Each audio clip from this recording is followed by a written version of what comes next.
گا، دجال کے فتنے سے محفوظ رہیں گے۔ اور سورۃ الکہف کی ابتدا میں نوجوانوں کا واقعہ آتا ہے جو اپنے وقت کے بادشاہ کی فتنے سے محفوظ رہے، جس نے اپنے آپ کو معبود رب گاڈ ڈکلیئر کیا۔ پورا واقعہ نا اصحاب کہف، دا پیپل آف دا کیو، غار والے لوگ ہیں نا، پورا واقعہ اسی سے لفظ سورت کا نام بھی کہف آتا ہے۔ سورہ نمبر 18 جو اس کی 10 آیتوں کا حفظ کر لیں گا اور اس کی تلاوت کریں گا فتنہ دجال سے بچ جائیں گا۔ اور آپ کو پتا ہے فتنہ دجال کیا ہے؟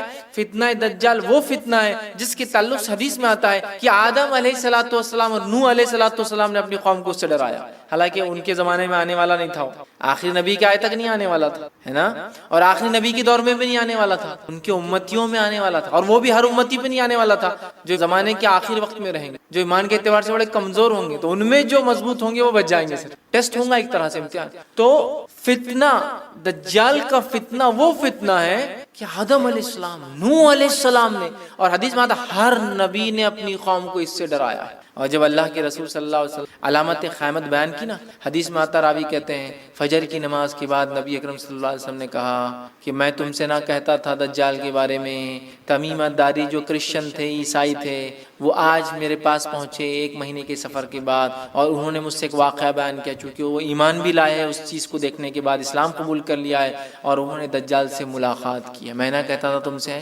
اور اس کے بعد نبی اکرم صلی اللہ علیہ وسلم سناتے گئے، راوی کہتے ظہر کا وقت آ گیا، ہم نے ظہر کی نماز پڑھی، پھر علامت قیامت اب بتاتے گئے، عصر کا وقت آ گیا، ہم نے عصر کی نماز پڑھی، پھر علامت قیامت بتاتے گئے، اور صحابہ کہتے ہیں جب پوری علامتیں آپ نے ہم کو دن بھر میں بتا دی تو ہم اتنے خوف زدہ ہو گئے کہ کسی جھاڑی کے پاس سے جاتے ڈر لگنا شروع، کسی جھاڑ کے پاس سے ڈر لگتا تھا کہ دجال نکل کے آنا جا، اللہ اتنا ڈرا، دجال اتنی خطرناک، اور اس سے سیفٹی کے لیے صرف 10 آیتیں یاد کریں، 10 جملے، 10 سینٹنسز یاد کر لو، محفوظ۔ اب آپ بولیں گے 10 جملوں سے کیسا محفوظ ہو سکتا ہے انسان؟ ہو سکتا 10 جملے کے معنی اور مفاہیم۔ ابھی تو میں کہہ رہا ہوں نا قیامت تک قرآن اپنے عجیب و غریب معجزے دکھاتا رہے گا۔ قرآن دیکھیے ہر نبی کو اللہ نے قوم کے پاس بھیجا، قوم ایمان بغیر معجزے کے نہیں لائی، میراکل کے، تو اللہ تعالیٰ نے اب چونکہ نبی نہیں بھیجیں گا تو ایک ایسا معجزہ میراکل قرآن بھیج دیا ہے جو ہر دور میں اپنے آپ کو معجزہ ثابت کر کے رہے گا، ہر ایج میں ثابت کرے گا۔ نبی اکرم صلی اللہ علیہ وسلم کے زمانے میں عربی اور لغت کا ایج تھا، شاعری کا ایج تھا، قرآن نے ثابت۔ اس کے بعد کے زمانوں میں فلسفوں کو لوگوں نے آگے کیا، قرآن نے ثابت۔ آج سائنس اور ٹیکنالوجی قرآن ثابت کرتا ہے، کل کوئی اور دور ہوگا قرآن وہاں بھی اپنے آپ کو۔ تو اس کی 10 آیتیں سورۃ الکہف کی، صحیح مسلم کی روایت ہے، ابو درداء رضی اللہ عنہ فرماتے اور کہتے ہیں رسول اکرم صلی اللہ علیہ وسلم فرمایا جس نے سورہ کہف کی پہلی 10 آیتیں یاد کر لی وہ فتنے دجال سے محفوظ کر لیا گیا۔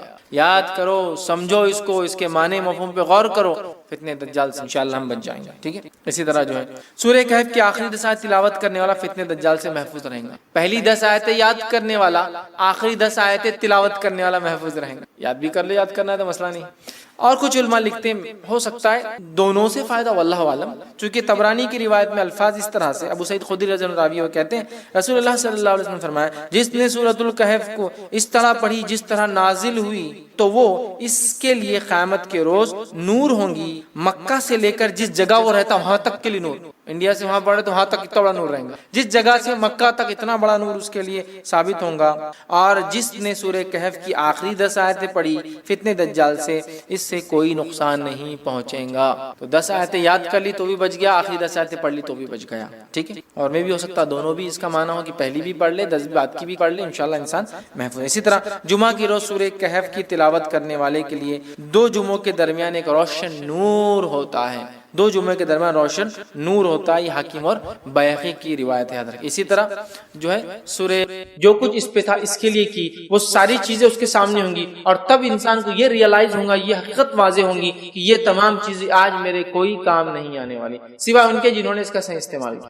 آج میرے لیے یہ تمام چیزیں کوئی کام نہیں آنے والی سوائے ان کے لیے جنہوں نے ان چیزوں کا صحیح استعمال کیا۔ تو زمین اپنے بوجھ کو نکال کر پھینک دیں گے، جو کچھ اس پہ تھا نکال کر پھینک دیں گے۔ مطلب ساری دنیا میں آج جو کچھ ہوتا ہے یہ تمام چیزیں مادے کے لیے ہوتی ہے، مادے کے لیے، میٹریلزم، تمام چیزیں مادے کے لیے ہم کر رہے ہیں، وہ تمام چیزیں زمین نکال کر پھینک دیں گی، اور انسان جیسا کہ اس روایت کے اندر ہے کہ سونے اور چاندی کو دیکھ کر کہیں گے آج اس کو کوئی نہیں اٹھانے والا ہے، اس کے لیے میں نے قتل کیا، اس کے لیے میں نے جو ہے لوگوں سے رشتے توڑے، اس کے لیے میرا ہاتھ کاٹا گیا، میں نے کیونکہ چوری کیا تھا، وہ سب نکل جائے گا۔ تو زمین میں جو کچھ ہے، جو مادہ ہے سامنے ہوگا، اپنے بوجھ زمین نکال کے رکھ دیں گی۔ انسان جو اندر مردہ تھے وہ بھی نکل کر باہر آ جائیں گے، اور باہر آنے کے بعد پہلا سور پھونکا گیا، تمام کائنات، تمام چیزیں ختم ہو گئی، دوسرا سور پھونکا گیا، انسان اور تمام چیزیں، زمین میں جو کچھ بوجھ تھا وہ نکل کر سب باہر آنے لگا۔ اب انسان جو ہے کھڑے ہو گئے ہیں، مطلب محشر کی طرف جا رہے ہیں، کھڑے ہو گئے ہیں، ان کے حساب اور کتاب ہونے والا، یاد رکھیے۔ اب اس کی بات اللہ کہہ رہا ہے، وقال الانسان ما لها، اور انسان یہ کیفیت دیکھ کر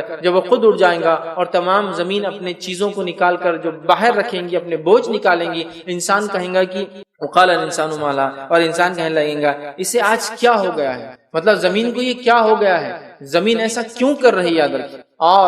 اور اندازہ لگائیے کتنا عجیب منظر ہوگا، کتنا عجیب منظر ہوگا کہ انسان نے جو کچھ دنیا میں کمانے کی کوشش کی، جس کے لیے سب کچھ برائیاں، خرابیاں، گناہ کیے، وہ تمام چیزیں نکل کر آ گئی، زمین ایک ایک چیز نکال کر باہر رکھ رہی ہے۔ اور واللہ عالم اس کا اور کیا معنی ہے، واللہ عالم اس کا اور کیا معنی ہے کہ زمین اپنے بوجھ نکال کے رکھ دیں گی، وہ کیا کیا چیزیں ہوں گی جو اس کے اندر شامل ہوں گی، وہ سب باہر آ جائیں گا، اور انسان کہیں گا کہ اس کو کیا ہو گیا، زمین یہ ایسا کیوں کر رہی ہے، زمین ایسا کیوں کر رہی ہے، اس کو کیا ہو گیا ہے آج، مطلب عموماً ایسا نہیں کرتی ہے زمین، اس کو کیا ہوگا، انسان کہیں گا وقال الانسان ما لها، کہ انسان کہیں گا اس کو کیا ہوا ہے، یومئذ تحدث اخبارها، اور اس دن زمین گواہی دیں گی، خبریں دیں گی، زمین خبریں دیں گی، یاد رکھیے۔ تو انسان ایک تو یہ پوری کیفیت، زلزلہ، پہاڑوں کا روئی کے مانند اڑ کر جا رہے ہیں، زمین کا پورا ختم ہو جانا، کائنات کا پورا ختم ہو جانا، اس کے بعد انسانوں کا دوبارہ اٹھائے جانا، اور دوبارہ اٹھائے جانے کی کیفیت کے اندر یہ بات بھی بیان کی گئی کہ ریڑھ کی ہڈی کا ایک ایسا حصہ ہوتا ہے انسانی جسم میں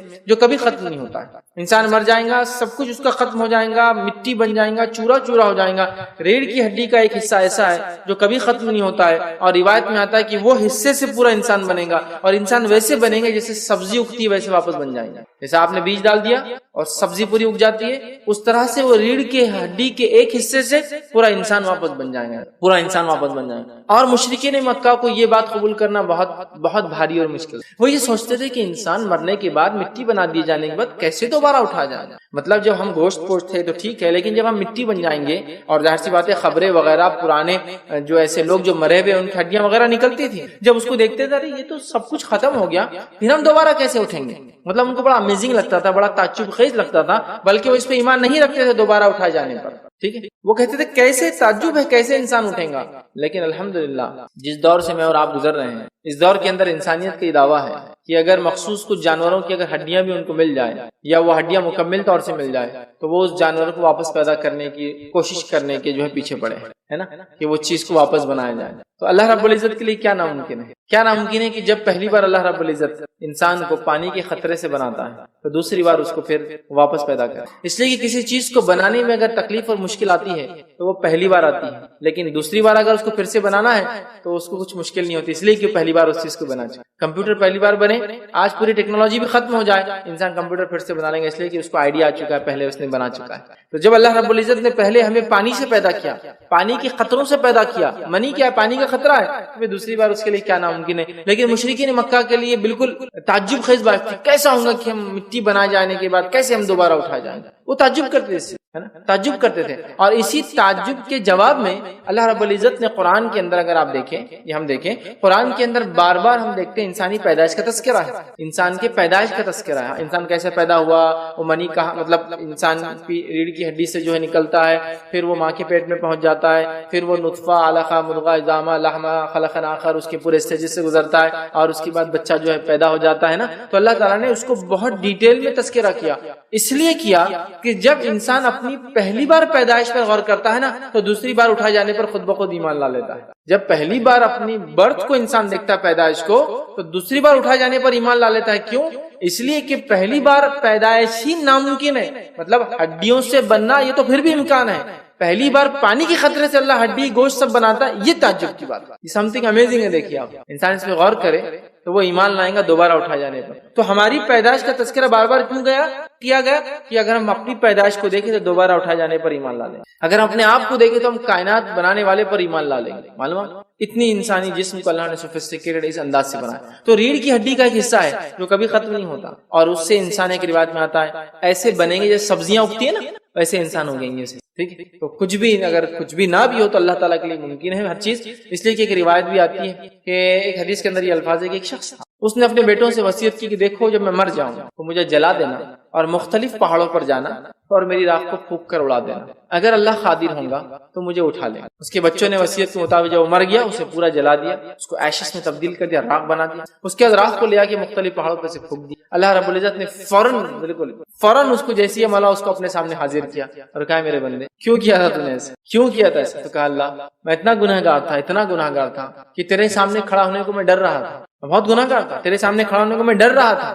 اللہ رب العزت نے اس ڈر کی وجہ سے، جو اللہ کے سامنے کھڑے ہونے سے ڈر رہا تھا، اس لیے اس نے وصیت کی تھی، اللہ تعالیٰ نے اس کی مغفرت کی۔ آپ سمجھ رہے ہیں؟ تو وہ آدمی دیکھیے اس کو راکھ بنا دیا گیا ہے نا۔ مشرکین مکہ سوچ رہے مٹی ہو جائے تو کیسا ہوگا، تو راکھ ہے، دھواں بن گیا کہ انسان ایشز میں تبدیل ہو گیا۔ اللہ نے اس کو کھڑا کر دیا۔ اللہ کے لیے یاد رکھیے ہر چیز ممکن ہے، ایسی کوئی چیز ہے جو ناممکن، لیکن مشرکین مکہ تعجب میں تھے۔ تو یہاں اللہ کہہ رہا انسان اٹھیں گا اور اٹھنے کے بعد کہیں گا یہ زمین کو اس کو کیا ہو گیا ایسا کر رہی ہے، اور زمین اس دن خبریں دیں گی، انفارمیشن دیں گی، جس کے تعلق سے محدثین کچھ روایتوں کو لاتے ہیں یہاں، جو کہ سند کے اعتبار سے بہرحال بہت مضبوط نہیں ہے، ضعیف کے درجے میں پہنچتی ہے، لیکن اس میں کچھ باتیں پتہ چلتی ہے، اس کے اندر سے کچھ باتیں جو پتہ چلتی ہے، اور کچھ اس میں روایتیں حسن درجے تک بھی بہرحال جاتی ہے۔ ایک جامع ترمذی کی روایت حسن درجے تک جاتی ہے، اس کے اندر یہ الفاظ ہے کہ نبی اکرم صلی اللہ علیہ وسلم نے فرمایا کہ زمین کی خبر کیا ہے، کیا میں تمہیں بتاؤں؟ صحابہ نے کہا اللہ کے رسول زمین کی خبریں کیا ہے، ذرا ہمیں بتائیے۔ تو آپ صلی اللہ علیہ وسلم نے اس کے اندر فرمایا اور کہا کہ زمین کی خبر یہ ہے، زمین کی انفارمیشن یہ ہے کہ کس انسان نے کس جگہ پہ کھڑے ہو کر کیا کام کیا تھا، یہ خبر زمین جو ہے روز قیامت دینے والی یاد ہے، یہ خبر جو ہے زمین دینے والی یاد ہے۔ ایک انسان نے کس جگہ پر کیا کیا تھا، یہ خبر جو ہے زمین جو ہے دینے والی یاد ہے۔ مطلب ایک انسان نے کس جگہ پہ کھڑے ہو کر کیا کام کیا تھا، یہ چیز جو ہے زمین جو ہے روز قیامت اس کی خبر دیں گی، جس کا تذکرہ ہے یومئذ تحدث اخبارہا، زمین جو ہے خبریں دیں گی، اللہ تعالیٰ کو خبریں سنائیں۔ اب یہ بھی تھوڑا تعجب خیز لگتا ہے، زمین کیسے بات کریں گے؟ حدیث کے اندر آتا ہے کہ انسان جہنم کو دیکھ کر جھوٹ بولے گا، انکار کرے گا، قومیں انکار کرنے لگیں گی اپنے نبیوں کا، ان کی دعوت کا، انہوں نے حق پہنچایا اس کا، تو اللہ تعالیٰ زبان کو بند کر دیں گا اور تمام دیگر اعضاء بولیں گے۔ حتیٰ کی روایت کے اندر الفاظ آتے ہیں کہ ران، مانڈی، ٹھیک ہے، تھائی جس کو کہتے ہیں، تھائز بھی ہمارے گواہی دینے والے، مطلب زبان بند ہو جائیں گی اور ہر اعضاء، ہاتھ گواہی دیں گے، ٹھیک ہے، آنکھیں گواہی دیں گی، ٹھیک ہے، پیر گواہی دیں گے، حتیٰ کی روایت میں آتا جو انسان کی جو ران ہوتی ہے وہ بھی گواہی دینے والی ہے، اللہ یہ اللہ کے لیے ممکن ہے۔ اور آج کی جدید دور میں بہت ساری چیزوں کے تعلق سے، میں خود جب چھوٹا تھا تو میں نے کچھ باتیں، کچھ چیزیں، لوگوں کی کچھ کتابیں پڑھی تھی کہ اسلام میں یہ ہے کہ لوح محفوظ کوئی چیز ہے، اس پہ اتنی انفارمیشن ہے، ٹیبلٹس، تختیاں ہیں، لوگ ہنسا کرتے تھے۔ مطلب یہ معاملہ میں غیر مسلموں کہہ رہا ہوں، مستشرقین اورینٹلسٹ کی بات کہہ رہا ہوں، میں ان لوگوں کی بات کہہ رہا ہوں جو اسلام کا انکار کرتے تھے، میں ان لوگوں کی بات کہہ رہا ہوں جو کفار تھے، اور کچھ ایسے مسلمان بھی جن کی عقلیں ماری گئی تھی، جو سائنس کو سب کچھ سمجھ رہے تھے، اور تمام یہ بھی کبھی کبھار سمجھ میں نہیں آ رہا، لیکن ان کا اس لیول تک نہیں تھا کہ ہنستے تھے یہ بات۔ لیکن آج جدید دور میں، ماڈرن اس دور نے ہمارے سامنے بہت ساری چیزیں کھول کر رکھ دیا، حتیٰ کہ آج ہم جانتے ہیں کہ ایک انسان کا جو جین ہوتا ہے، کروموزوم ہوتا ہے، انسان جو بنتا ہے اس کا بیسک کانسٹنٹ کروموزومز ہوتے ہیں، ٹھیک ہے، یا جین ہوتا ہے، جینیٹک انجینئرنگ جو لوگ کرتے ہیں، تو اس کا ایک وہ جو جین ہے، یاد رکھیے ڈی این اے جس کو ہم زبان میں کہتے ہیں، وہ اتنی انفارمیشن رکھتا ہے کہ اگر اس انفارمیشن کو ڈیکوڈ کیا جائے تو کئی لائبریریز بن سکتی ہیں۔ آپ سمجھ رہے، وہ خالی ایک ڈی این اے اتنی انفارمیشن لیے ہوتا ہے کہ انسان کیسا ہوگا، مزاج کیسا ہوگا، رنگ کیسا ہوگا، آنکھوں کا رنگ کیسا، بالوں کا رنگ کیسا، داڑھی کا رنگ کیسا، کس عمر میں کاننے والا ہے، کس عمر میں زیر ناف والا ہے، کس عمر میں بغل میں والا ہے، ہر انفارمیشن اس کے اندر کوڈیفائڈ ہے۔ مزاج غصہ ہے تو کیسا رہے گا، خوشی میں کیسا کرے گا، یہ ساری انفارمیشن ہمارے ڈی این اے کے اندر جو اتنا چھوٹا ہے کہ جس کو آنکھوں سے نہیں، بہت اسپیشل مائکروسکوپ سے، سپر مائکروسکوپ سے دیکھنا پڑتا ہے، وہ ایک خالی ڈی این اے اتنی انفارمیشن رکھتا ہے کہ لائبریریز آف انفارمیشن اس کے اندر بھری۔ یہ تو خیر وہ ہوا جو ہم دیکھ نہیں سکتے، لیکن وہ چیز جو آج دیکھ سکتے ہیں وہ آپ بھی دیکھتے اور میں بھی دیکھتا ہوں۔ ایک زمانہ تھا انفارمیشن کی 5 MB، آئی بی ایم نے جب پہلی بار مشینز بنائی اور اس کے بعد اسٹوریج سسٹم بنائے تو پہلا storage system 5 MB data store کر پاتا تھا، 5 MB، جس کا وزن کئی ٹنوں کا تھا وہ مشین کا، جو 5 MB ڈیٹا کلیکٹ کرتی ہے، ٹھیک ہے، اور وہ ٹاپ سیکرٹ تھا امریکن ملٹری کا، اس کو ڈیولپ کیا گیا، 5 MB ڈیٹا۔ میں سمجھتا ہوں آج ہمارے جیبوں میں کہیں ٹی وی ڈیٹا لے کے ہم گھومتے ہیں، اتنی چھوٹی چھوٹی چپس کے اندر۔ ڈی این اے تو ایک ایسی چیز جو دیکھ نہیں پاتے ہیں، لیکن انفارمیشن کا کلیکشن جو ہوتا ہے آج ہم دیکھ پاتے ہیں کہ ایک زمانہ تھا ہم نے کے بی سنا، کے جو ہے کیپٹل اور بی اسمال والا، کلو بٹ بائٹ بھی نہیں، پھر کلو بائٹ سنا ہم نے، میگا بائٹ سنا، ٹیرا بائٹ سنا، اور مطلب بات آگے ہی بڑھتی جا رہی ہے، گیگا اور جیجا اور سب بائٹ چلتے جا رہے ہیں۔ مطلب انفارمیشن کتنی چھوٹی ہوتی جا رہی ہے. تو جنہوں نے ایک زمانے میں لوح محفوظ پر ہنسا، آج ان کے اوپر ہنسنے کی باری آ گئی کہ آج جب اتنے چھوٹے اس میں اتنا ریٹریو کر سکتے، تو اللہ تعالیٰ کے لیے کیا نام ہے کہ وہ لوح محفوظ پر وہ کرے. یقیناً ہم کمپیئر نہیں کر رہے، لیکن انسان مطلب قرآن جو بات کہہ رہا ہے، قرآن و سنت جو شریعت میں بات کہی گئی، سائنس اس کو ثابت کر سکتے. تو زمین خبریں دیں گی تو لوگ تعجب کرے خبریں کیسے دیں گی. زمین آج ہم کو خبریں دیتی ہے، معلوم. زمین مجھے اور آپ کو آج خبریں دیتی ہے. کیسی خبریں دیتی ہے؟ آپ ہینڈ سیٹ استعمال کرتے ہیں. بیسیکلی آپ جو ٹیکنالوجی استعمال کرتے، جتنا بھی الیکٹرانک سسٹم ہے وہ کس چیز سے بنا ہے معلوم؟ دو ہی چیزیں، یا تو اس کی باڈی ہے جو پلاسٹک سے بنی ہے، یا آئل، ظاہر سی بات اس کا بیس آئل ہے، اور دوسرا سلیکا. ہاں، سلیکن ویلی سنا آپ نے؟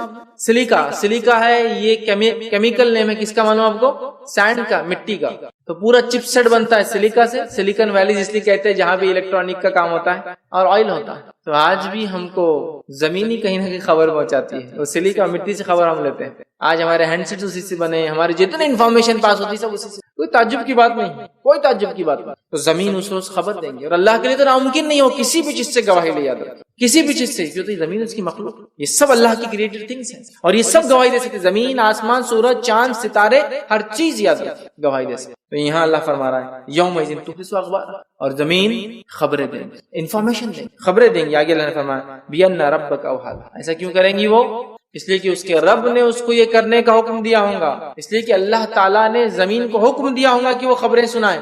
تو زمین خبریں سنائیں گی، انفارمیشن دیں گی، کس آدمی نے کس جگہ کھڑے رہ کر اس پر کیا کام کیا، مطلب کس آدمی نے کس جگہ کھڑے ہو کر اس پر کیا کام کیا. تو ہم دنیا میں جو کچھ کرتے، یاد رکھیے زمین ہم پر گواہ ہے. زمین ہم پر گواہ ہے. یاد آپ کو بولے میں تو زمین پہ کوئی کام ہی نہیں کیا، جو بھی سرفیس پہ اس نے کام کیا اللہ اس سے گواہی لے سکے. اللہ نے وقت کی قسم کھا کر اس کو بھی گواہ بنا دیا ہے ہم. تو وقت تو ہر جگہ ہے، زمین نہ بھی ہو تو ٹھیک ہے. تو زمین، لیکن میجورٹی آف ٹائم ہم جو بھی کام کرتے زمین پہ کرتے ہیں. تو زمین ہمارے حق میں، ہمارے خلاف گواہی دینے والی ہے کہ ابن آدم نے، اس مرد نے، اس عورت نے کس جگہ کھڑے ہو کر کیا کام کیا، کیا بولا اور کیا کیا. تو یقین جانی ہم جو کچھ کام دنیا میں کر رہے ہیں، ویسے زمین گواہ نہ بھی دے تو اللہ تعالیٰ کو اس کی انفارمیشن ہے، پھر بھی اللہ تعالیٰ نے ہمارے خلاف یا ہمارے حق میں گواہ ان کو بنا دیا کہ تم بھی اس پر گواہ ہو. کہ اللہ کو ضرورت ہے کہ اس کو پتا نہیں ہے کہ ایک انسان کیا کرنے والا ہے؟ پتا ہے، لیکن اس نے گواہی کے لیے، وٹنس کے لیے، کہ ہم خود اپنے خلاف وٹنس ہو. اسی لیے ہم دیکھتے ہیں کتاب اور سنت کے اندر کہیں بھی انسان کا اپنے نامہ اعمال کو دیکھ کر ایک بھی ایسا کوئی روایت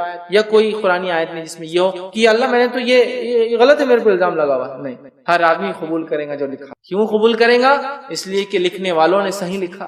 کرامن کاتبین، وہ دو اکرام والے فرشتے جو لکھتے ہیں، انہوں نے رجسٹر لکھتے. انسان دیکھتے ہی سمجھ جائے گا میرا کھاتا ہے اور میں نے یہ کیا ہے نا، انکار نہیں کر سکتا. اسی طرح زمین، آسمان، سورج، چاند، ستارے اس کے جسم کے اعضاء اس کے خلاف گواہی دے. تو اسی لیے قرآن اور سنت کے اندر کہیں بھی انسان کے انکار کرنے کے لفظ. ہاں، انسان جہنم کو دیکھ کر بچنے کے لیے جھوٹ بولے گا، لیکن نام اعمال کو انکار کریں گا وہاں بھی نہیں کہ یہ تھوڑی کیا میں نے، ایسا نہیں ہے. کیوں قبول کریں گا؟ اس لیے کہ اتنے گواہ ہوں گے اس کے خلاف جسی کو انتہا نہیں. اس کا نفس اس کے خلاف گواہ، مطلب اس کا ہاتھ پیر جسم اعضاء گواہی دے رہے، زمین گواہی دے رہی، سورج اور ستارے گواہی دے رہے، وقت اور زمانہ گواہی دے رہا ہے نا، پھر آس پاس کے لوگ گواہی دے رہے ہیں. اس لیے کہ مومنین اور فرشتے بھی گواہی دے رہے ہیں. مومنین، فرشتے بہت گواہ. یاد رکھیں. تو انسان کو اللہ نے انٹیکٹ کر دیا، حالانکہ اللہ کو معلوم ہے انسان کیا کرے گا، پھر بھی زمین کو اللہ گواہ بنائے گا. کیوں؟ کہ اللہ تعالیٰ نے اس چیز کو بہتر سمجھا انسان کے لیے کہ انسان کے خلاف یہ خود گواہ بنے کہ انہوں نے کیا کیا. اور وہ کیوں گواہی دیں گی؟ اس لیے کہ اس کے رب نے، اللہ نے اسے اس کا حکم دیا ہوگا کہ تم گواہی دو. آگے اللہ فرماتا ہے اور کہتا ہے یومئذ یصدر الناس اشتاتا لیروا اعمالهم. اللہ فرماتا اور کہتا ہے کہ اس دن، اس روز لوگ مختلف جماعتیں ہو کر واپس لوٹیں گے. اب اس کی دو معنی ہیں. مختلف جماعتیں ہو کر زمین سے نکلنے کے بعد اللہ کی طرف حساب کتاب کو لوٹیں گے. دوسرا معنی حساب کتاب کے بعد مختلف جماعتیں بن کر جنت اور جہنم میں. دو معنی. اس روز لوگ مختلف گروہ میں، جماعتوں میں واپس لوٹیں گے. تو اس کے دو معنی. ایک کہ لوگ خبروں سے نکل کر حساب و کتاب کے لیے مختلف جماعتوں میں لوٹیں گے. دوسرا معنی ہے لوگ حساب و کتاب کے بعد جنت اور جہنم میں جانے کے لیے گروہوں میں لوٹیں. اب یہ جو انسان لوٹ رہے ہیں چاہے وہ اٹھنے کے بعد سے لے کر اللہ کے پاس حساب و کتاب سے لے کر جنت اور جہنم، اس میں جو ہے بہت سارے مفسرین لکھتے ہیں یہ گروہ جماعتوں سے مراد یہ کہ مختلف اعمال کے اعتبار سے یہ لوگ ہوں گے. کسی کے چہرے روشن ہیں، چمکدار ہیں، یہ جنتی لوگ، یہ الگ گروہ میں جائیں. کسی کے چہرے سیاہ ہے، یہ جہنمی لوگ ہیں. اور یہ سیاہ کیوں ہوں گے؟ خوف اور ڈر سے جہنم، وہ الگ جائیں. سمجھ رہے آپ؟ تو تو یہ ایسی جماعتیں اور گروہ بنے. یہ بھی اس میں مراد ہے کہ وہ لوگ جن کے نام اعمال سیدھے ہاتھ میں دیے گئے وہ الگ گروپ میں، وہ لوگ جن کے نام اعمال الٹے ہاتھ میں پیچھے سے دیے گئے وہ لوگ الگ سے ہے نا. سیدھے ہاتھ میں جس کے نام اعمال ملیں گے یہ جنتی لوگ ہیں، اور الٹے ہاتھ میں جب فرشتے نام اعمال دیں گے تو یہ جہنمی لوگ اپنے ہاتھوں کو پیچھے کریں گے، تو اس لیے فرشتے پیچھے سے لے کے ان کے ہاتھ میں رکھ دیں. اسی لیے آتا ہے کہ الٹے ہاتھ میں پیچھے سے دیا جانا، دونوں باتیں. الٹے ہاتھ میں دیں گے تو قبول نہیں کریں گے وہ لوگ، تو معلوم ہے انجام کیا ہوں گا. ہاتھ پیچھے کریں گے تو فرشتے پیچھے سے رکھ دیں گے، تو الٹے ہاتھ میں پیچھے سے دیے جائیں گے. یہ گروپ بن گیا. مفسر لکھتے ہیں اس کا معنی یہ بھی ہے کہ متقین ایک ساتھ گروہ میں ہوں ہے نا، وہ لوگ جو اللہ کے راہ میں خرچ کرنے والے ایک ساتھ، چور جو چوری کر کے آئے وہ گروپ ایک ساتھ، زانیوں کا گروپ ایک ساتھ، متکبرین ایک ساتھ. مطلب مختلف لوگ مختلف اعمال کے اعتبار سے اچھے یا برے جتھے بن کے گروپس بن کے جماعتوں کی شکل میں جنت اور جہنم کی طرف جائیں گے. تو دو باتیں ہیں، ایک تو انسان اٹھنے کے بعد کیٹیگرائز ہو جائیں گا اور اللہ کے پاس پہنچے گا، اور ایک معنی ہے کہ حساب و کتاب کے کیٹیگریز ہو کر پھر الگ الگ جائیں گے. تو اس سے پتہ چلا کمپنی بہت اچھی ہونا چاہیے، صحبت بہت اچھی ہونا چاہیے. اس لیے کہ روایتوں میں یہ بھی آتا ہے دنیا میں جس صحبت میں ہم رہا کرتے تھے جنت میں اگر داخل ہوں گے تو اسی صحبت میں ہم رہیں گے. اور خاص بات یہ رشتہ داروں کے تعلق سے حدیث میں آتا ہے کہ انسان جن رشتہ داروں کے ساتھ دنیا میں رہتا تھا ان سے محبت کرتا تھا جنت میں بھی انہی کے ساتھ. اور اگر کوئی رشتہ دار نیچے رہ گیا، مطلب ایک رشتہ دار ہے، سمجھ لیجئے دو بھائی تھے ساتھ رہتے تھے، ماں باپ اور بیٹے ساتھ رہتے تھے. اب ہوا یہ کہ والدین کا مقام اونچا ہو گیا ان کے اعمال کے اعتبار سے، بچے نے اعمال کم کیا لیکن جنتی تو وہ بھی ہے. تو اللہ تعالیٰ چونکہ ان کو ساتھ رکھیں گا نیچے والے کا درجہ بڑھا کے اوپر والے کے پاس لا دیں. تو گویا متقین کی جو صحبت ہے اس کا فائدہ یہ ہوا کہ دنیا میں سمجھ دوستی کرتا تھا، دوستوں کے ساتھ رہتا تھا. جو دوست اچھے متقی پرہیزگار تھے وہ چاہیں گے جنت میں بھی ساتھ رہے. اب ان کا مقام اونچا، اگر کچھ دوستوں کا جو متقی پرہیزگار تھے تو یہ کم درجے والے کا درجہ بھی اونچا کر کے ان کے برابر لے جایا جائے گا. یہ فائدہ ہوگا نیک لوگوں کی صحبت کا دنیا میں، آخرت میں یہ فائدہ ہے نا. تو والدین اگر نیک تھے، اولاد بھی نیک تھی لیکن والدین کا مقام نہیں حاصل کر سکی اس سے تو ان کو اوپر. بچے اگر نیک تھے والدین سے ان کا مقام اونچا ہے، والدین کے ساتھ نیچے والدین کو اٹھا کے اوپر لے چل جایا جائے. سمجھ رہے؟ تو گروہ در گروہ لوگ آئیں گے اور جنت میں بھی جو ہے گروہ در گروہ رہیں گے. مختلف لوگوں کی پڑوسی ہوں گی، کچھ انبیاءوں کے پڑوسی ہوں گے، کچھ متقی اور پرہیزگار لوگوں کے پڑوسی ہوں گے، کچھ لوگ صبر کرنے کی وجہ سے جو آئیں گے جنت کے بیچ میں ہوں گے، حالانکہ ان کا حق تھا پھر بھی لیا ہوں گے نا. ہے نا، جنت کے بیچ میں، جنت کے بازو میں، ادھر بہت ساری چیزیں. تو مختلف گروپ ہیں، ٹھیک ہے. پھر جنت کے اندر جو ہے جنت الفردوس، یہ جو ہے عرش کے سب سے سینٹر والا حصہ ہے جنت کا. سب سے چونکہ جنت عرش کے نیچے ہے، سب سے سینٹر والا حصہ جنت الفردوس. جنت الفردوس کے اندر اس کے بیچ کا حصہ مقام محمود، اور اس کے اندر بھی سب سے ٹاپ موسٹ حصہ وسیلہ. نبی اکرم صلی اللہ علیہ وسلم نے حدیث میں فرمایا جو اذان کی بات میرے لیے وسیلہ مانگے، میرے سے وسیلہ نہیں ہو، میرے لیے وسیلہ جنت الفردوس، مقام محمود، وسیلہ. اور آپ سب کہتے ہیں کہ مجھے امید ہے مقام محمود اور وسیلہ مجھے ملنے والا ہے. تو اگر جو میرے لیے اذان کے بعد وسیلے کی دعا کریں گا مطلب میرے لیے، مجھ سے نہیں. بہت سارے لوگ بولتے ہیں نبی کا وسیلہ جائز ہے، کیوں؟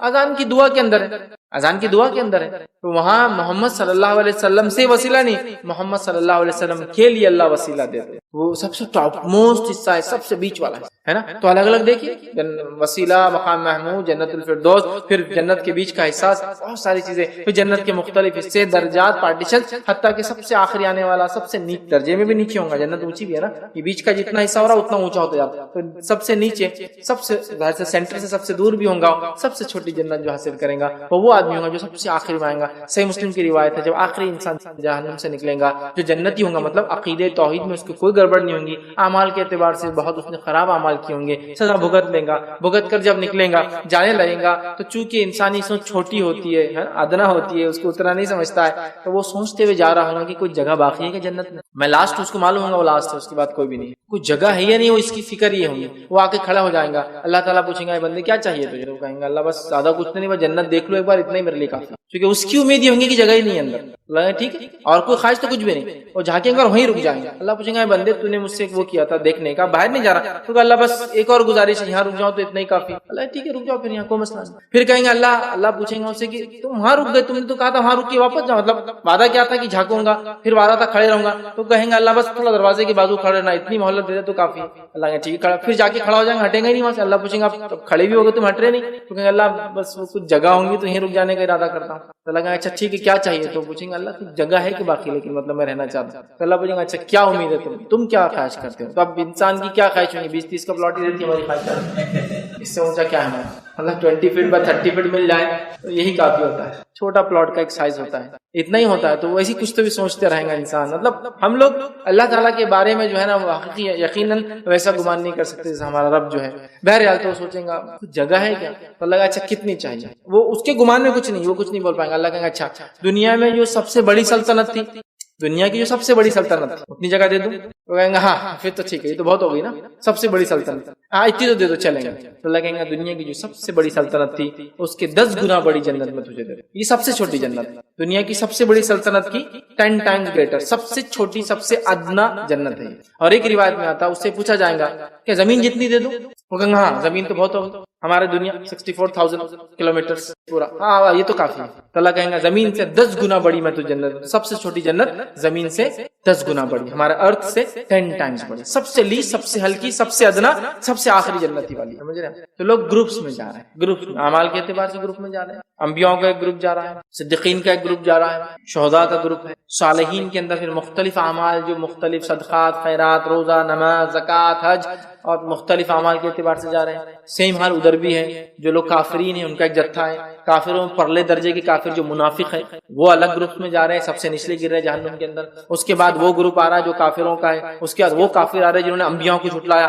وہ کافروں کا گروپ آ رہا ہے جن انبیاء کے بعد لوگوں کو جھٹلایا ہے نا, مختلف کافروں نے جو مختلف تکلیفیں مومنوں کو پہنچایا ان کے گروپ آ رہے ہیں. زانیوں کا الگ جتھا جا رہا ہے, چوروں کا الگ جتھا جا رہا ہے, مطلب ہر گروپ الگ الگ اعتبار سے الگ الگ فارمز میں جا رہے ہیں. تو اللہ فرما رہا ہے کہ اس دن لوگ جو ہے گروپس میں, جماعتوں کی شکل میں جائیں گے اپنے اعمال کی بات. تو اس کے مالک کے 2 مقامات ہو سکتے ہیں, یا تو اٹھنے کے بعد اللہ کے پاس حاضر گروپس میں ہوں گے, یا پھر اللہ کے پاس حاضر ہونے کے بعد حساب اور کتاب کر کے جنت یا جہنم میں گروپ. بہرحال دونوں باتیں ایک ساتھ ہو سکتی ہے. تو یہاں اللہ نے فرمایا اور اس روز لوگ مختلف جماعتیں ہو کر واپس لوٹیں گے, خبر سے اللہ تک واپس لوٹیں گے یا پھر اللہ سے جنت یا جہنم تک, ہم نہیں جانتے. بہرحال دونوں معنی بھی ہو سکتے ہیں. لوٹیں گے تاکہ انہیں ان کے اعمال دکھا دیے, اعمال دکھا دیے, رجسٹرز کھول دیے. اور یاد رکھیے اعمال دکھا دیے جائیں گے, لیکن ہم کبھی بھی اس گمان اور خوش فہمی نہ رہے جس طرح سے بہت سارے لوگوں کا معاملہ ہوتا ہے کہ اعمال بالکل کرتے نہیں اور یہ کہتے ہیں اللہ رحمان اور رحیم ہے, جبکہ اللہ فرما رہا ہے کہ اعمال دکھا دیے جائیں گے. اعمال کا اپنا ایک وزن ہے, اعمال بہت اہم چیز ہے, یاد رکھیں بہت اہم چیز ہے. اور اعمال میں خاص طور سے وہ اعمال جو پلڑے کو بھاری ہوتے ہیں, پلڑے کو جھکا دیتے ہیں. سیدھے ہاتھ کا جو میزان جب قائم ہوگا, ترازو جب لگے گا, اس کا رائٹ کو جو جھکا دیں گے, وہ اعمال جو حدیث میں آتے ہیں ان کو کرنے کی ہم نے زیادہ کوشش کرنا چاہیے. جیسے کہ سب سے افضل جو عمل, سب سے بھاری عمل جو ایک میزان میں ہو سکتا ہے وہ لا الہ الا اللہ. لا الہ الا اللہ اس لیے حدیث کے اندر آتا ہے اگر ساری کائنات ایک پلڑے میں رکھ دی جائے اور لا الہ الا اللہ ایک پلڑے میں رکھ دیا تو لا الہ الا اللہ کا پلڑا جھکے. اتنا وزنی کلمہ, مطلب اس کو پڑھے اور اس کے تقاضوں کو پورا کرے, اس پہ زندگی گزارے, اس میں مر جائے تو وہ ہے.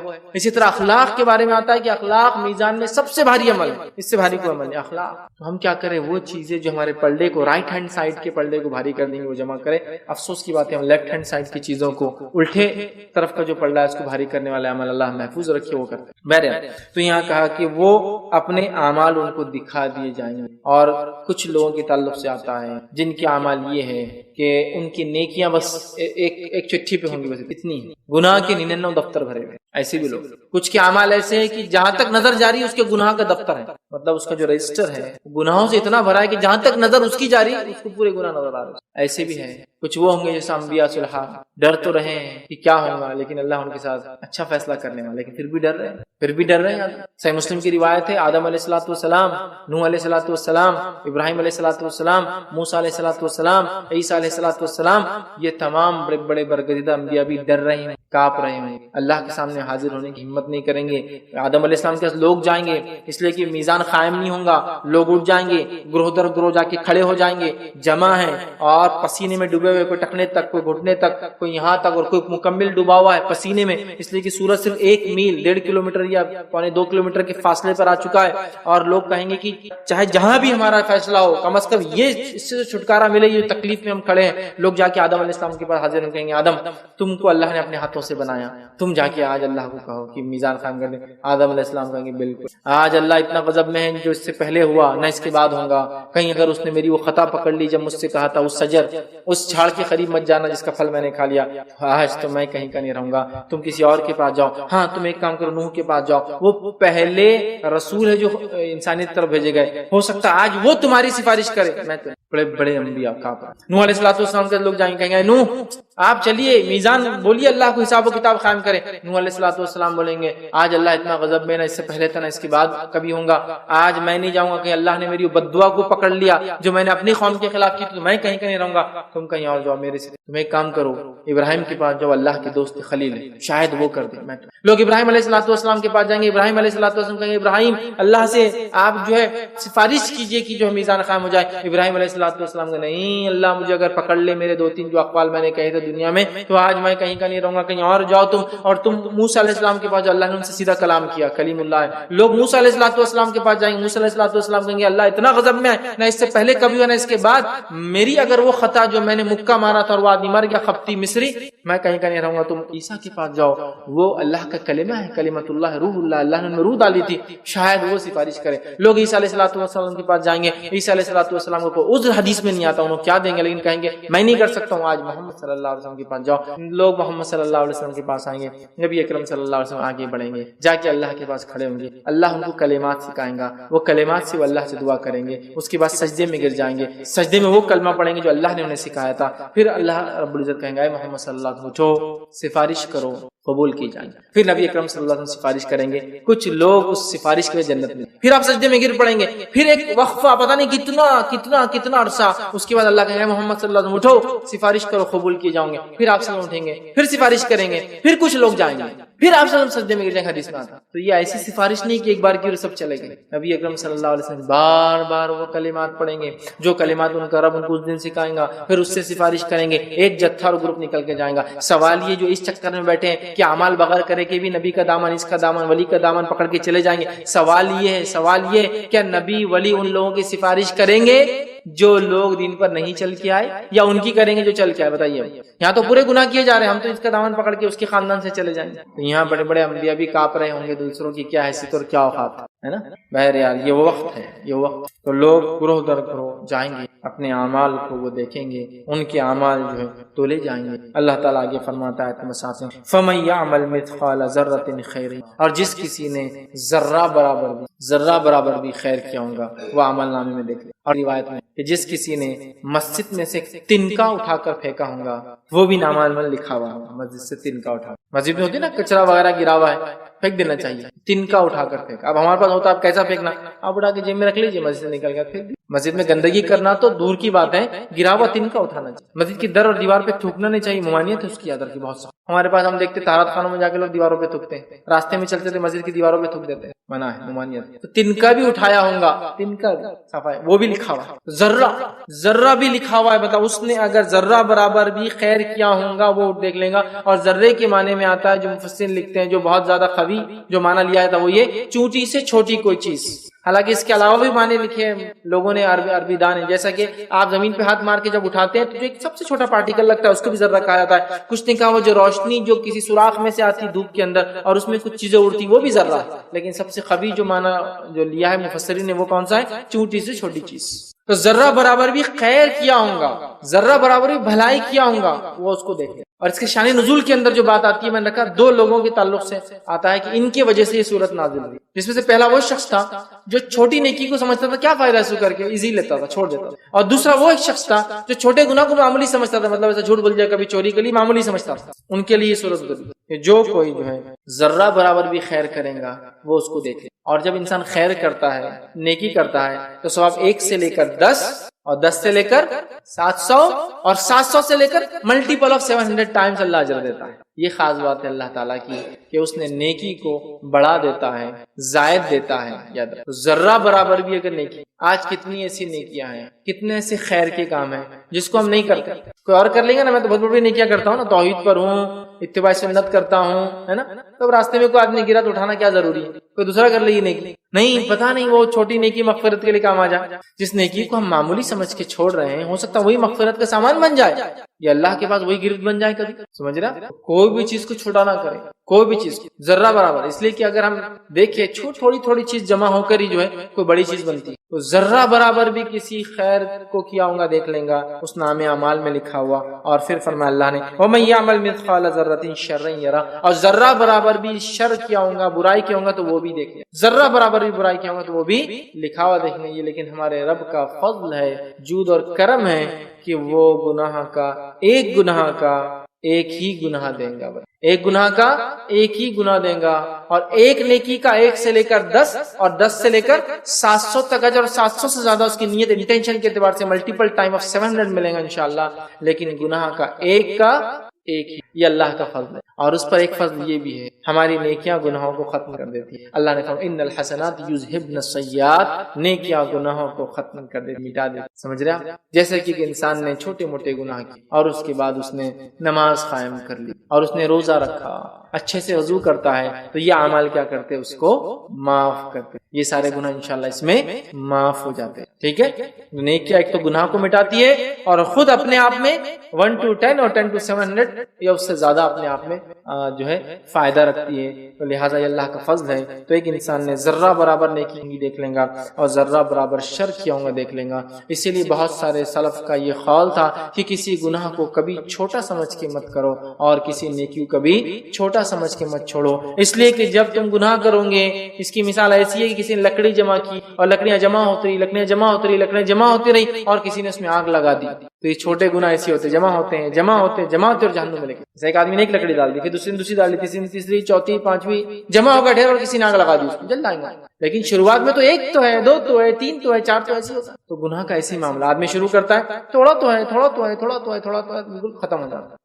دیکھیے اور نیکی بھی ایسی تھوڑی تو ہے پوری کر لیتا. اس کئی مثالیں میں دے سکتا ہوں. جیسے مثال کے طور پر ایک آدمی تھا کہ قرآن و سنت کے مطابق داڑھی رکھا ہوا تھا، پھر کسی موقع پہ اس کو لگا نہیں اب شادی وادی تھوڑی کم کر دیتا ہوں. ہوتا ہے بہت سے نوجوان شادی میں چھوٹی کر لیتے ہیں. پھر آپ دیکھیے اس کے بعد پھر شیطان آتا ہے، پھر چھوٹی ایک زمانہ آتا ہے ایک دم بالکل مطلب بس لائف لائن چالو ہے، زندہ ہے، مطلب ابھی ختم ہونے کے بالکل در پہ. اور ایک زمانہ آتا ہے بالکل کلین شیپ. وہیں ایک آدمی نے تھوڑی سی رکھ لیا، چلو ابھی رکھ لیتے دیکھیں گے، بقرعید تھی 10 دن نہیں کاٹا تو رکھ لیتا ہوں. پھر تھوڑی بڑی کچھ سال بعد ملتے تو بولتا تو علامہ بن گیا، مطلب بڑی داڑھی ہوگی اس کی. تھوڑی اسٹارٹ ہی ایسی چھوٹی سی ہوتی ہے اور پھر وہ چلتا رہتا ہوں. تو نیکیوں کو بھی ایسا ہے، جب ہم بولیں یہ تو چھوٹی نیکی کیا ہے اس میں ضرور، جب ہم تو بڑے نیکیاں کرتے ہیں تو آپ کیا کریں گے پھر حقیر چکی نیکی کو جان لے. جب 1 چھوڑیں گے، 2 چھوڑیں گے، 3 چھوڑیں گے، زمانہ آئے گا آپ نیکی کو چھوڑ چکے ہوں گے. اور جب کسی گناہ کا چھوٹا تو ہے کیا ہوا کر لیتا، چھوٹا تو ہے کیا کر، چھوٹے گناہ جمع ہوتے ہوتے ایک بڑے گناہ کی طرف آپ کو آمادہ کریں گے. سمجھ؟ میں زنا تو نہیں کرتا ہوں نا، صرف عورتوں کو دیکھ لیا تو کیا مسئلہ. اب شروعات کر دی شیطان نے، چونکہ اس نے آپ کو ایک گناہ کو چھوٹا دکھایا. اب آپ وہ چھوٹا کریں گے تو بڑے تک پہنچنے کا راستہ اس نے خود بخود کھول دیا آپ کے میرے. سمجھ رہے ہیں؟ تو کسی گناہ کو ہم چھوٹا سمجھ کے کبھی نہیں کرنا چاہیے، چونکہ ذرہ برابر بھی اس نے شر کیا ہوگا. تو دیکھ ایک شخص آیا عبداللہ بن عباس رضی اللہ عنہ کے، اور اس نے آ کر کہا کہ مجھے اسلام کے بارے میں کچھ. اور جو عبداللہ بن عباس رضی اللہ عنہ نے اس کو یہ آیت پڑھ کے سنائی، فَمَن يَعْمَلْ مِثْقَالَ ذَرَّةٍ خَيْرًا يَرَهُ، اور پھر فرمایا وَمَن يَعْمَلْ مِثْقَالَ ذَرَّةٍ شَرًّا يَرَهُ. اور اس نے کہا کہ میں یہ بات کو سمجھ گیا. عبداللہ بن عباس رضی اللہ عنہ نے فرمایا کیا تم اس بات کو سمجھ گئے؟ تو کہا سمجھ گیا. تو کہا اب تم سب سمجھ گئے. اگر تم اس کو سمجھ گئے اس بات کو اور اس پر ٹکے رہے ساری زندگی تو تم سب سمجھ گئے. بہت زیادہ سمجھانے کی ضرورت نہیں کہ ذرہ برابر بھی نیکی کرو گے تو مل جائے گا، ذرہ برابر بھی شر کرو گے، گناہ کریں گے تو اس کا بدلہ مل جائے گا. اب آدمی ہر کام سے پہلے یہی سوچے، ہر کام سے پہلے کسی کی زمین ہتھیانا ہے، ذرہ برابر کا بدلہ ملے گا. تو یہ اتنی بڑی زمین ہے، حدیث میں آتا ہے 1 بالی زمین کسی نے ماری تو 7 زمینوں کے برابر وزن گلے میں لٹکا دیا جائے گا. ارے نہیں کرنا، نہیں تیسری تو لے رہے کیا جا رہا ہے 1 انچ 2 انچ، ذرہ کی بات ہو رہی ہے. نہیں تو ذرہ پھر اتنی اور اتنی، اور یہ سوال ہی نہیں آتا. نہیں تو نہیں. اور ذرہ برابر نیکی کی ہوں دیکھ لیں گا تو آدمی کبھی نیکی کو نہیں چھوڑے گا، چاہے کچھ بھی ہو، کچھ نہ کچھ کر کے نیکی کریں گا. نہیں کرنا چاہیے. اور جب وہ تھوڑی نیکیاں کرنے لگیں گا وہ بڑی نیکیوں تک آسانی سے انشاءاللہ پہنچ. اور جب تھوڑے گناہ کرنے لگیں گا تو اللہ رحم کرے بچائے وہ بڑے گناہوں تک. سمجھ رہے ہیں؟ تو یہ بڑی اہم چیز ہے یاد رکھیں. جو اس قرآن کے اس سورے کا جو پیغام ہے نا سورۃ الزلزال کا، وہ ہے ایک تو آخرت کا تصور یاد دلائے. سورت میں تم کو اٹھنا ہے گروہ در گروہ تم اللہ کے پاس حاضر ہوں گے اور تم جنت اور جہنم میں گروہ در گروہ جاؤں گے. یہ بات کو یاد رکھو جو اس کا اصل کنکلوژن ہے سورت کا. جس نے ذرہ برابر بھی نیکی کی ہوں گی دیکھ لیں گا, جس نے ذرہ برابر بھی شر کیا ہوں گا دیکھ لیں گا. تو ہمیں چاہیے ہم ہر معاملے میں احتیاط کریں اور یاد رکھیں جن چیزوں کو کبھی کبھار ہم چھوٹا سمجھ کے کرتے ہیں نا, یہ جنت جانے اور جہنم جانے کی وجہ بن جاتی ہے. آئیے 2 مثالیں دیتا ہوں. صحیح بخاری کی روایت ہے, ایک شخص راستے سے جا رہا تھا, اسے پیاس لگی تھی. اس نے ایک کنواں دیکھا, کنویں میں پانی بڑا نیچے تھا. وہ اتنا پیاسا تھا کہ اس کا منہ کھل گیا تھا پیاس کی وجہ سے. ہوتا ہے نا آدمی جب پیاسا ہے تو زبان باہر نکالتا ہے, ہانپتا ہے تاکہ کچھ ٹھنڈک ملے. اس نے پانی نیچے تھا, وہ اندر اترا کنویں میں, پانی پیا, چونکہ اس کو ڈول نہیں تھا, پانی کھینچنے کا کوئی طریقہ نہیں تھا. جب وہ اوپر آیا دیکھا ایک کتا ہے, زبان باہر نکلی ہے, ہانپ رہا ہے, اور اس نے سوچا یہ ویسے ہی پیاسا جیسے میں پیاسا تھا, پانی کیسے لانا, ڈول بھی نہیں, سمجھ رہا. اور کتا کوئی اتنا سمجھدار جانور نہیں کہ اٹھا کے اندر لے جا سکتے, لے گئے تو لائیں گے کیسا, لاجیکل نہیں. وہ اندر اترا کنویں میں. اترنے کے بعد اس نے اپنے جوتے کو اتارا, جوتے میں پانی لیا, جوتے کو منہ میں پکڑا, اوپر لا کر کتے کو پانی. کتا نجس عین ہے, اس کا بیچنا, اس کی جلد, اس کی چمڑی, سب حرام ہے. اس کی تجارت کچھ نہیں کر سکتا, لیکن اس کے بعد بھی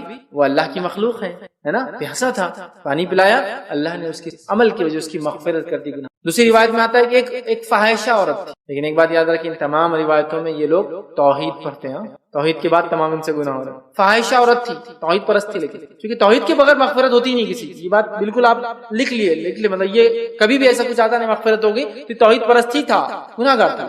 فاحشہ, منہ کالا کرتی تھی لوگوں میں. اس نے ایک بار ایک کتے کو پانی پلایا. کیسے پانی پلایا؟ یہ کتا پیاسا تھا اور اس نے اپنی اوڑھنی نکالی, جوتے کو باندھا, کنویں میں ڈال کے پانی نکال کے پلایا. اللہ کو ادا پسند آ گئی اس کی مغفرت کی, لیکن وہ توحید پرست. دوسری کی روایت بخاری کی, ایک خاتون تھی, ایک عورت تھی جس نے ایک بلی کو پکڑ کے اپنے گھر بند کر دیا, نہ خود کھلایا نہ اسے چھوڑا کہ وہ جا کر اللہ نے جو اس کے لیے رکھا ہے رزق کھائے. بلی مر گئی, اللہ نے اس کو جہنم رسید کر دیا. تو یہ دونوں اعمال چھوٹے دکھ رہے نا ہمارے زندگی کی روٹین کے اعتبار سے. وہ کتا پیاسا تھا, ہم پانی پلائیں گے اس کو, بس چلے تو پتھر اٹھا کے ماریں گے ہم اس کو. پانی پلانا تو سیکنڈ سوچ بھی نہیں ہماری.